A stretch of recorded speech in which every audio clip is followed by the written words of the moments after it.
Correct sir. He-Man, Superman, Iron Man ఏ men తీసుకున్నా అందరికి inspiration Hanuman. Hanuman cinema release అయ్యింది. అది చాలా అంటే వీరభక్తుడు, హనుమంతుడికి ఒక వీరభక్తుడు. అయితే వాళ్ళ సినిమాకి సంబంధించి టికెట్స్ ఏవైతే తగ్గుతాయో ఆ టికెట్స్ నుంచి 5 రూపీస్ కూడా అయోధ్యకి పంపించడం అనేది జరుగుతుంది. ఈ అంశాన్ని ఎలా చూస్తారు మీరు? నేను ఈ సినిమా విషయంలో కొన్ని నెలల క్రితం దానికి సంబంధించిన వాళ్ళు నాతో కూడా మాట్లాడారు. ఎప్పుడో సంవత్సరం క్రితమే ఆల్మోస్ట్. చాలా సంతోషపడ్డాను నేను, వాళ్ళు చెప్పారు. నేను రీసెంట్ వీడియోస్లో నేను చాలా ఆనందపడిన విషయం చెప్తున్నాను. మెగాస్టార్ చిరంజీవి ఆయన చాలా పాజిటివ్గా దాని ప్రమోషన్లో మాట్లాడారు. So really I appreciate Chiranjeevi in that aspect. ఎందుకంటే మా ఇంట్లో వాళ్ళు దేవుణ్ణి నమ్మేవారు కాదు. మా నాన్నగారు కమ్యూనిస్టు. ఎప్పుడు నా సంవత్సరానికి ఒకసారి తిరుమల వెళ్ళేవాళ్ళం. కానీ నేను స్కూల్ చదివేటప్పుడు రాత్రి 7-8 ట్యూషన్ నుంచి వచ్చేటప్పుడు పొన్నూరులో హనుమంతుడి ఆలయం ముందు నుంచి వచ్చేవాడిని. అలా నాకు హనుమంతుడు పట్టాడు.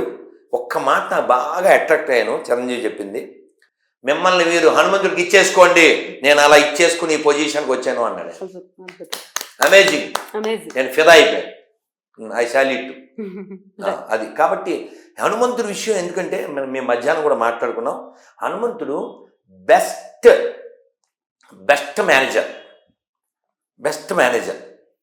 ఇప్పుడు లంకలో అతను తోకకి చుట్టారే గొడ్డలు వాళ్ళవే, ఆయిల్ వాళ్ళదే, నిప్పు వాళ్ళదే, పగలెత్తింది వాళ్ళ గొంపలే. అది మేనేజ్మెంట్ అంటే.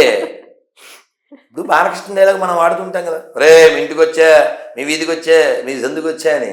అలా మీ లంకకు వచ్చా, మీ లంక తగిలిట్టే వెళ్తా, తగిలిట్టే అలా ఉండాలి టాలెంట్ అంటే. ఎక్కడి నుంచి అగ్గిపుల్ల పట్టుకెళ్ళి, ఎక్కడి నుంచి బాంబులు తయారు చేసి పట్టుకెళ్ళి అలా కాదు. కాబట్టి శత్రువుని ఎలా కంట్రోల్, అసలు హనుమంతుడి దెబ్బకే రావణాసురుడు సగం తెచ్చు. అందుకే రామాయణం చదువుకుంటారు. అందుకనే మీరు ఎంఎస్ రామారావు గారి సుందరకాండ వింటే ఆనందం వేరు.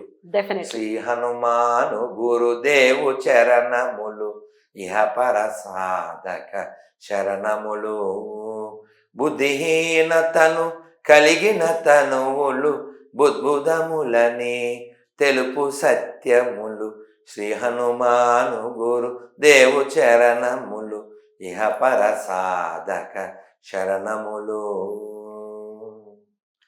లక్ష్మణ మూర్ఛతో రాముడడలగా సంజీవి తెచ్చిన ప్రాణప్రదాత, సీతారాముల నగవులగనిరి ముల్లోకాల హారతులందిరి, అంతులేని ఆనందాసూలే అయోధ్యాపురి పొంగి పొరలే, శ్రీ హనుమాను గురుదేవు చరణములు ఇహపర సాధక శరణములు.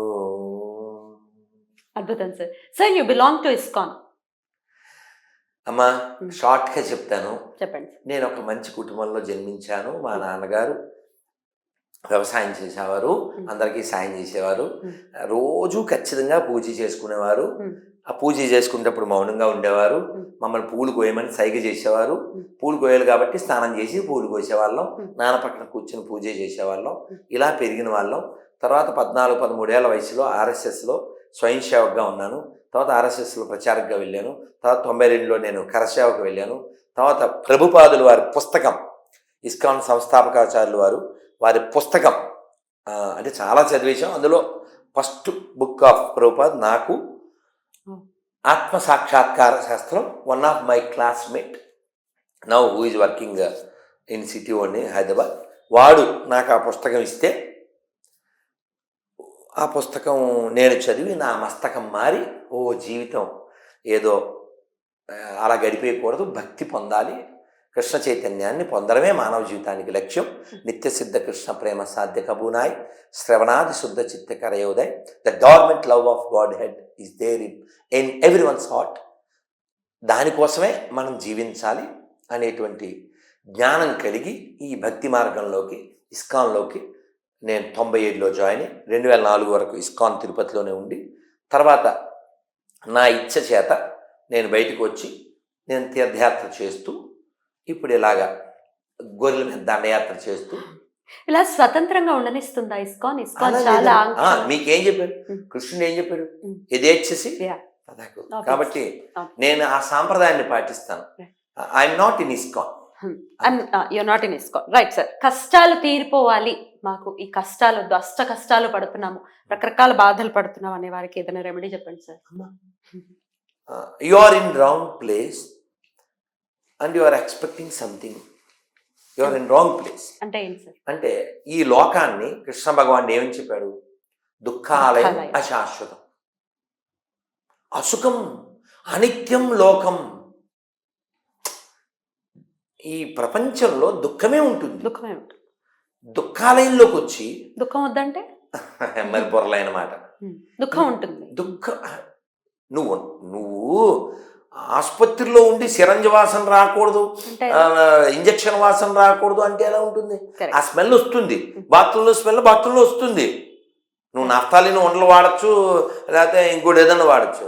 Urine bathroom. అలాగా దుఃఖాలయంలో ఉన్నాం. అందుకనే ఈ ప్రపంచం పేరు కుంఠము.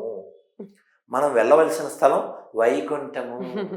కుంఠ means where there is anxiety. Vaikuntha there is no anxiety. చేరుకోవటం ఎలా? ఇది బాగుంది, మంచి ప్రశ్న. Very simple, very very simple. Annamayya చెప్పేశాడు. అన్నమయ్య ఒక్కడే చెప్పలేదు, చాలామంది చెప్పారు. అన్నమయ్య తీయగా పాయసంలో చెప్పాడు అంతే. మాధవ కేశవ మధుసూదన,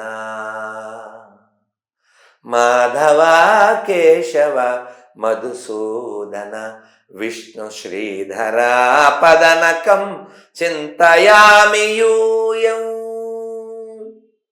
మాధవ కేశవ మధుసూదన, విష్ణు శ్రీధర పదనకం చింతయామి యూయం. చింతయామి యూయం. ఏం చింత చేయాలి? పదనకం. నఖం అంటే గోరు. నఖం అంటే గోరు. నువ్వు పాదాలను కూడా చింతించక్కర్లేదంట. ఈ మాధవుడి యొక్క గోటిని స్మరిస్తే చాలంట. అన్ని గోటితో తీసినట్టు దుఃఖం పోతుంది. ఎలాంటి దుఃఖమైనా మాధవుడే, మాధవుడి శరణాగతే. ఇది ఆల్రెడీ ప్రూవెన్. మనం పార్టీ మార్చేయకూడదు. పార్టీ మార్చం మన కోసం. మీరు అక్కడే హోల్డ్ చేయండి. గోల్కొండ. గోల్కొండ ఇప్పుడు మనం వెళ్తే ఏం చూడడానికి వెళ్తాం చెప్పండి? రామదాస్ గారి బందీఖానా, పైన అమ్మవారు, అంతే కదండి. అమ్మవారి పేరేంటి? ఉజ్జయిని మహంకాళి కదా. ఓకే. రామదాస్ గారు 12 ఏళ్ళు, అది యాక్చువల్గా అది జైలు కాదు, వాళ్ళ గొడవ ఉన్నది. చెక్ చేయండి, వాళ్ళ గొడవ ఉన్నది. ఆ గొడవని పైన హోల్ పెట్టి ఆ గొడవని జైలుగా మార్చి 12 ఏళ్ళు అందులో ఉంచారు. మీది వెళ్ళలేదా? చూడండి ఒకసారి. నేను జాఫర్కి ఆఫర్ ఇచ్చాను, 500 ఇస్తాను, తర్వాత 600, తర్వాత 700 ఇచ్చాను. చాలా వినయంగా ఓపికగా అన్ని చూపించాడు గైడు. ఆ ప్లేస్ ఏది చాలా పెద్దది, అది కొన్ని మెట్లు ఎక్కి గట్లా ఉంటుంది. అక్కడ ఆయన గోడ మీద రాముడు గారిని చెక్కుని అక్కడే ఇప్పటికే దీపం పెడుతున్నారు. అలా రాముడిని నన్ను బ్రోవామని చెప్పవే సీతమ్మ తల్లి, నన్ను బ్రోవామని చెప్పవే. రాముడిని అలాగే ఆన్ చేస్తారు. జనకు నీ కూతుర జనని జానకమ్మ, నన్ను బ్రోవామని చెప్పవే. ఎంత కష్టం తెలుసు. అద్భుతం సార్. అయితే రాముణ్ణి ఎప్పుడు, భగవంతుణ్ణి ఎప్పుడు అడగడమే కాదు, శాసించేటటువంటి సౌలభ్యం సనాతనంలో ఉంది, మన ధర్మంలో ఉంది. అందుకే అదే రామదాసు ఎవడబ్బా సొమ్మని కొలుకుతూ తిరిగేవు అని కూడా అన్నారంటే ఆయనకి మనకి ఎంతో డిస్టెన్స్ లేదు. మీరు రామదాసు 400 ఏళ్ళు. మీకు పుస్తకం పేరు చెప్తా, 30 రూపాయలు ఉంటే సరే, లేదా కొనుక్కోండి. పుస్తకం పేరు నరసింహ శతకం. ఆయన శేషప్ప కవి, పెద్ద చదువుకోలేదు, కానీ నరసింహస్వామితో ఫైటింగ్ చేస్తాడు. అవునా? ఫైటింగ్ ఏంటి తెలుసా? నాకు దిక్కు లేక నీ దగ్గర ఉన్నా అనుకుంటున్నావా? తిరుపతి పోయిన నాకు అన్నము దొరకదా, శ్రీరంగమునకు పోయిన వసతి దొరకదా, అన్నవరము పోయిన నాకు అది దొరకదా, ఇది దొరకదా అని దిక్కు లేక నీ దగ్గర ఉన్నా అనుకుంటున్నావా? నువ్వు నీ చక్రం కుదువు పెట్టు, నీ గద అమ్మే, నాకు అన్నం పెట్టు.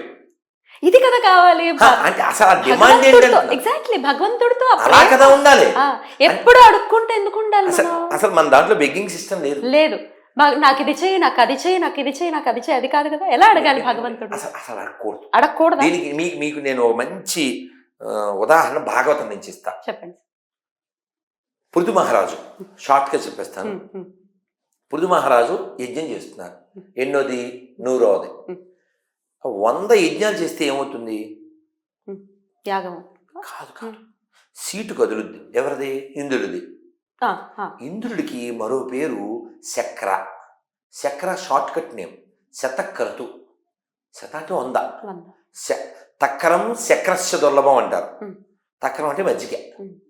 ఆవు మజ్జిగ ఇంద్రుడికి కూడా అరుదైంది, కాబట్టి తాగండి అని దాని అర్థం. మధ్యాహ్నం పూట. ఈ ఇంద్రుడికి ఎవడైనా 100 యజ్ఞాలు పూర్తి చేస్తే సీటు పోద్దని భయం.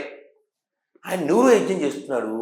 యజ్ఞానికి అశ్వం పెట్టారు, ఆ అశ్వాన్ని ఎత్తుపోయాడు. అశ్వం లేకపోతే యజ్ఞం అవుతుంది. ఈయన వెళ్ళలేరు అక్కడి నుంచి. కొడుకు వెళ్ళాడు, దాన్ని తీసుకొచ్చాడు, మళ్ళీ ఎత్తిపోయాడు. మళ్ళీ ఇలా చాలాసార్లు చెప్తే ఎవరికైనా మండిపోద్ది. రాజు అంటేనే రజోగుణం. వేసి పడేస్తా నేను యజ్ఞంలో కలుగుతా అని ఈయన కత్తి తీసుకు వెళ్ళాడు. ఎవరు? పృథు మహారాజు. ఋషులు అన్నారు,